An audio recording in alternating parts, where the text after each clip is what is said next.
All right, everyone, welcome back. Ready for another deep dive. Today, we're going to be tackling Bitcoin, specifically all the research that you sent in. It seems like it's everywhere these days, Bitcoin this, Bitcoin that.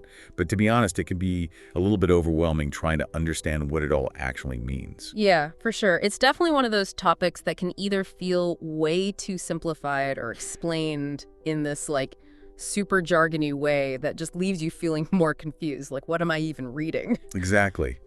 And it looks like you guys are really trying to get to the bottom of this whole Bitcoin thing. We've got articles, notes, forum discussions. It's like you're trying to put together a puzzle. So I'm hoping we can help you figure out what Bitcoin really means, for everyday people and for businesses too. Let's do it. Let's see what we can uncover from all of this. I'm really curious to see what we find. Me too. Okay, so let's start with something I think we can all relate to. Yeah. How about using Bitcoin for everyday payments? I mean, how does that even work? Well, it's actually way easier than you might think. You just need a Bitcoin wallet on your phone. Seriously, think of it like a digital version of your regular wallet. Okay, and then what? Do I wave my phone over something? Kinda. Most places that accept Bitcoin will have a QR code you can scan with your phone's camera, and boom, payment sent. It's seriously almost as easy as sending a text message. Wow, that's pretty cool. But what about the whole Bitcoin address thing I keep hearing about? Do I need to know a bunch of complicated codes? Not at all. It's much simpler than it sounds. Think of a Bitcoin address, like an email address. It's just a unique identifier that tells the network where to send your Bitcoin. You don't need to memorize it or anything. Usually your wallet app handles all that for you. Oh, okay, that makes sense. So it doesn't even matter what wallet I'm using or what wallet the person I'm sending it to is using. The Bitcoin will still go through. Exactly. That's the beauty of Bitcoin. It doesn't matter what platform you're on. The network just works. It's all built on these open standards, so it's all interconnected, which is pretty different from how traditional finance usually works. That is pretty cool. So it's really about more than just convenience, right? There's this whole idea of Bitcoin giving people more control over their own finances. 100%. When you have Bitcoin, you own it outright. No bank or third party can just decide to freeze your account or anything. It's yours, protected by some seriously powerful cryptography. Oh, yeah, that's right. The whole cryptography thing. Can you remind me how that works again? Sure. Basically, every Bitcoin transaction is secured using complex mathematical algorithms. It's like having a super secret password that only you know. That password is called your private key, and it's the only way to access your Bitcoin. So as long as you keep that key safe, your Bitcoin is incredibly secure. So it's like having your own personal digital vault. Yeah. That's kind of amazing. But you know what else is really cool? It's the fact that Bitcoin works 24/7, right? No matter what day it is, no bank holidays, no waiting for things to process. It's always online. You got it. It doesn't matter if it's Christmas Day or 3 in the morning. The Bitcoin network is always humming along, processing transactions. It's a total game changer, especially when you think about things like international transfers. Oh my gosh, yes. I've been there.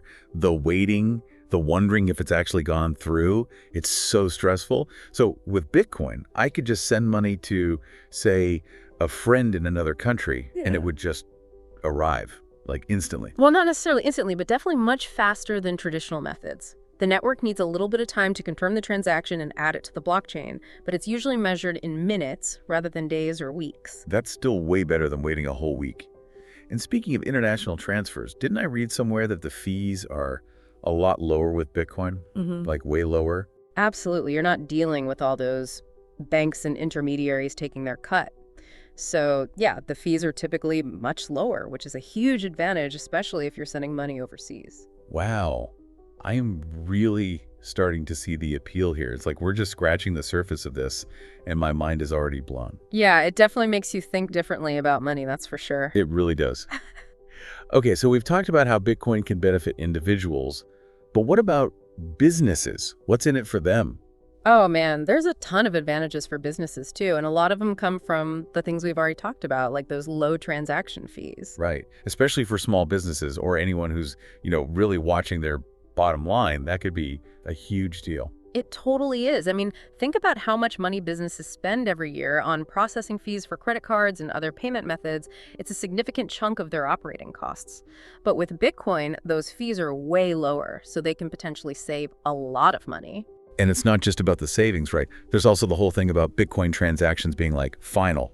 Once it's done, No going back. Exactly. That's a huge benefit for businesses because it eliminates the risk of chargebacks and fraud, which can be a real headache, especially for online businesses. Oh, tell me about it. I've had my fair share of dealing with fraudulent transactions and trying to get my money back. It's a nightmare. Yeah. So with Bitcoin, businesses can be more confident that they're actually getting paid for their goods and services. Right. And on the customer side, it can offer more peace of mind too, knowing that their payments are secure and can't be reversed without their consent.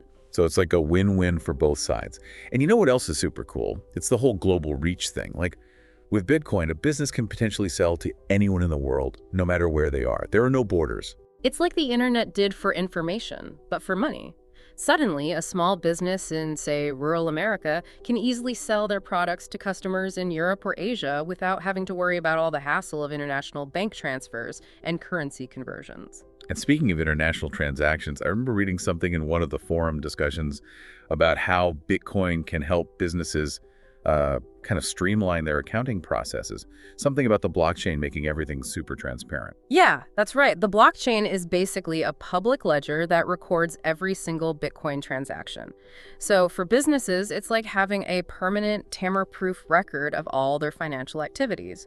No more trying to track down receipts or worry about lost paperwork. It's all right there on the blockchain. Wow, that's pretty amazing. It sounds like it could save businesses a lot of time and money on auditing and compliance too. Definitely. And it could even potentially reduce the risk of errors and fraud because everything is so transparent and traceable. And you know what else I thought was really interesting? There was an article that talked about how Bitcoin could be used to improve transparency and accountability in industries like charities. Oh, yeah, that's a really cool application.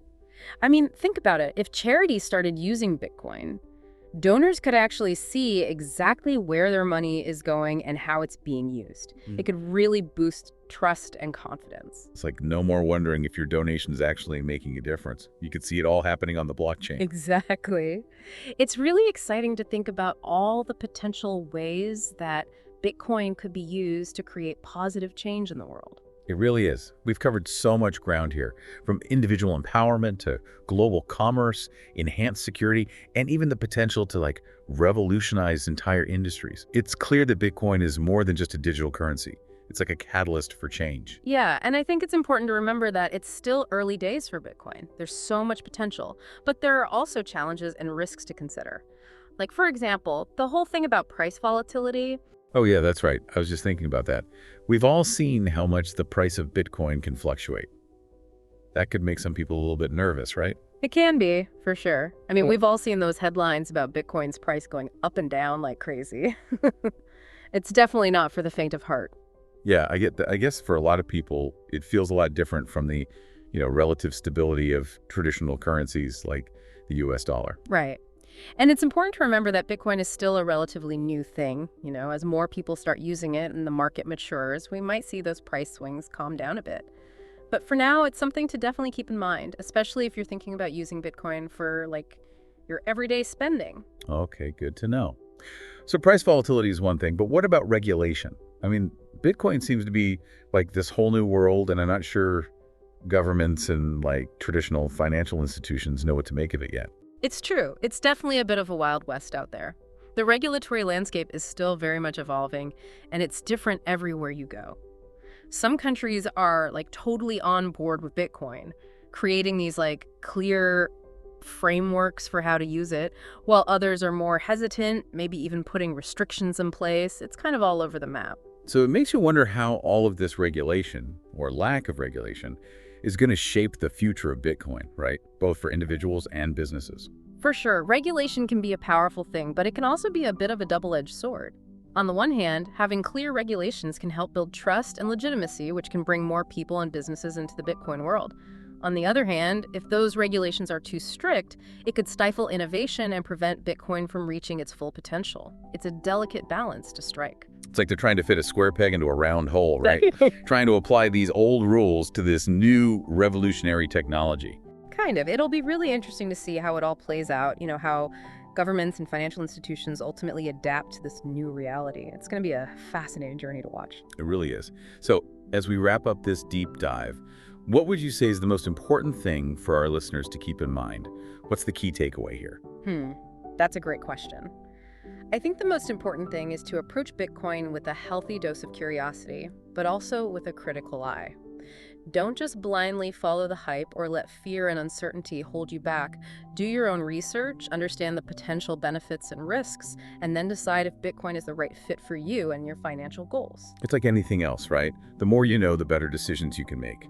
You don't have to become a Bitcoin expert overnight, but taking the time to learn the basics can really empower you to navigate this whole new world. Exactly. And remember, this is just the beginning. The world of Bitcoin is constantly evolving, so stay curious, keep learning, and don't be afraid to ask questions. That's how we all grow and discover new possibilities. Well said. And on that note, I think it's time for us to wrap up this deep dive. I hope you all found it as fascinating and insightful as we did. We've covered a lot of ground here, but there's always more to explore. And who knows what the future holds for Bitcoin. It's sure to be an exciting ride. Thanks for joining us. Thanks, everyone.